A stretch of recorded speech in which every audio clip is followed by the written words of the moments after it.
As of mid-2025, the Chengdu J-20 continues to be promoted as China's most advanced fighter, yet mounting analysis suggests its true capabilities may not align with the narrative built around it. The aircraft is frequently showcased during parades, exercises, and propaganda-heavy media coverage, but closer scrutiny reveals significant concerns that challenge its reputation as a reliable, fifth-generation combat platform. These issues range from its unproven operational readiness and incomplete technological integration to weaknesses in its physical design, logistics, and training systems.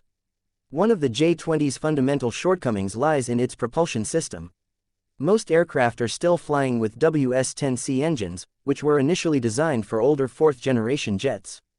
Although there have been reports of the WS-15 engine entering service, reliable evidence confirming widespread use is lacking. The engine remains plagued by issues such as thermal stress at high altitude, irregular power delivery, and limited service life, according to multiple open-source observations and foreign assessments. This powerplant shortfall severely limits the J-20's thrust-to-weight ratio, acceleration, and its ability to maintain supersonic speeds for long durations, a crucial benchmark for stealth interceptor missions and air dominance. In addition to underwhelming propulsion performance, the airframe design raises doubts about the platform's actual stealth performance.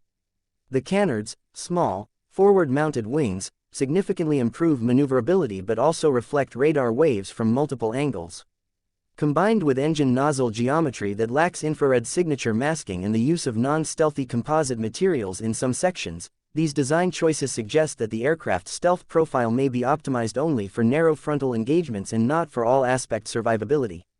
In a high-threat combat environment, this would leave the aircraft vulnerable during evasive maneuvers or after a missile launch, where its radar cross-section may sharply increase.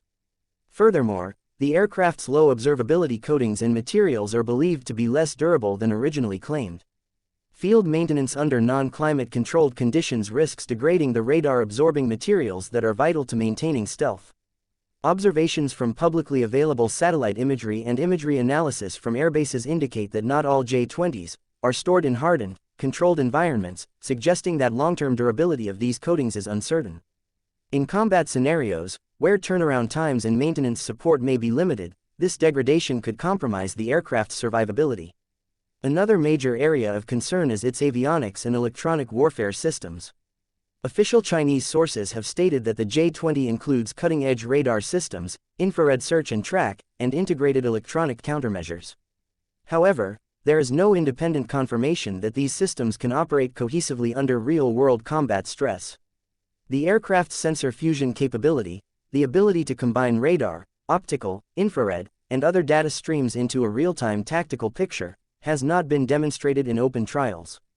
Without this, situational awareness is reduced, and the time required to detect, identify, and engage targets increases. This directly impacts the fighter's ability to survive and dominate in a complex air combat environment. The lack of verified operational data is particularly glaring. Despite being in service for several years, the J-20 has not participated in any real combat engagement. No missile launches, engagements, or strikes have been publicly verified against an actual adversary. Under wartime rules of engagement, all known deployments have taken place in controlled environments or exercise simulations where outcomes are predetermined and conditions do not reflect the chaos of real combat. This absence of actual performance data leaves a massive gap in evaluating whether the platform can truly function as a high-end, survivable fighter in peer-level conflicts. The training and operational doctrine surrounding the aircraft further amplifies these concerns. Training is reportedly rigid, highly scripted, and focused more on precision parade execution and exercise choreography than adaptive warfare. While simulator technology and training hours have reportedly increased, analysts familiar with Air Force structures suggest that pilots are still not granted the operational autonomy that is often necessary for success in dynamic combat situations. Moreover, the emphasis on centralized command in mission planning limits tactical flexibility. If the pilot is not empowered to make real-time battlefield decisions, the aircraft's performance advantage is nullified, no matter how advanced its technology might be on paper. Compounding these technical and operational limitations is the challenge of logistical support. Stealth aircraft require highly specialized maintenance infrastructure, and this includes environmental controls, specialized tools, and technical personnel trained in handling stealth coatings, mission computers, and sensor systems. Reports and photographic evidence suggest that not all bases housing the aircraft have such facilities fully in place. In some deployments, the aircraft have been exposed to high humidity, dust, and temperature fluctuations, all of which accelerate wear and compromise mission readiness. In wartime or in high-tempo operational cycles, the inability to maintain stealth and system integrity would cause a sharp drop in available sorties and effective mission deployment. Production and deployment numbers are also difficult to verify independently. While official sources frequently claim that over 200 units are in active service, these numbers are not supported by consistent flight activity, satellite confirmations, or visual documentation. It appears likely that a portion of these aircraft are still in testing, configured with older software packages, or used for pilot conversion and familiarization. This casts doubt on the actual size of the frontline-ready fleet.